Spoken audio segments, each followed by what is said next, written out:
Let me tell you a story that most people will wish they never heard. Because once you hear it, it's already too late. It started with a woman named Dana, who moved to a quiet town in Massachusetts to escape the stress of city life. She bought an old colonial house that had stood empty for nearly 20 years. The neighbors didn't say much about it, except to politely warn her that the last family moved out in the dead of night, never saying why. Dana shrugged it off. She was used to big city horror stories and figured the place just needed some life again. But that was before the Thursday night started. On her very first Thursday, around 11:47 p.m., Dana was jolted awake by a loud knock on the door. Confused and a little annoyed, she peeked out her bedroom window and saw nothing. No car on the street, no person at the door, just the wind rustling through the dead trees. She blamed it on her imagination, until it happened again the next Thursday. This time, the knock was louder, almost desperate, and it was accompanied by a faint sobbing. When Dana opened the door, nobody was there. But on the porch sat an old, soaking wet teddy bear, its fur matted and smelling like the bottom of a lake. Dana left it outside and locked up, unnerved but still trying to be rational. Maybe it was a prank, maybe kids.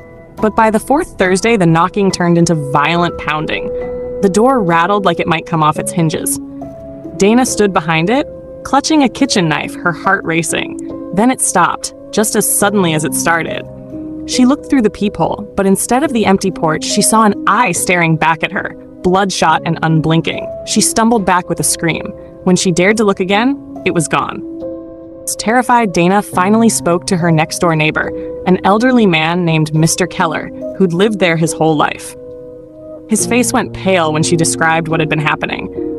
"You shouldn't have answered the door the first time," he whispered. "She knows you now." Dana pressed him for details, and he reluctantly told her the story. Decades ago, a woman named Eleanor lived in Dana's house with her daughter. Eleanor was deeply troubled. Locals whispered about strange rituals, dark chanting late at night, and missing pets. One Thursday night, her daughter went missing. The town searched for days.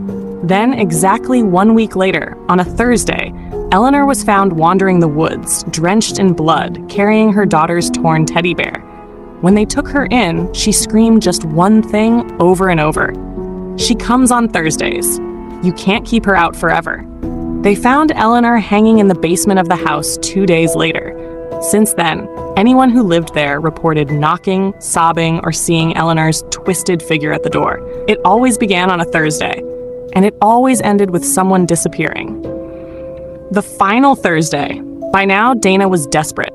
She nailed the doors shut, barricaded the windows, and refused to answer any knocks. Thursday came. The clock struck 11:47 p.m.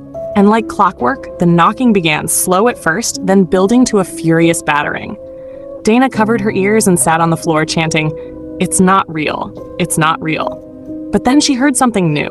Footsteps inside the house. Wet, dragging footsteps. They were coming down the hallway, toward her bedroom door. The knob started to turn. Dana ran to hold it closed, screaming for it to stop. Suddenly, a voice whispered right into her ear, from behind her. "You let me in on the first Thursday, remember?" Dana spun around, but no one was there. The door burst open. The last thing Dana saw was a pale, waterlogged woman with black pits for eyes, smiling wide enough to split her face. Then everything went dark. The next morning, the house was empty again. Dana was gone. Only the teddy bear remained on the porch, a fresh smear of blood on its matted head. The chilling echo. To this day, the house sits waiting for its next owner, and every Thursday night at 11:47, the knocking starts again. Maybe one day, you'll hear it too. Just, whatever you do, never open the door.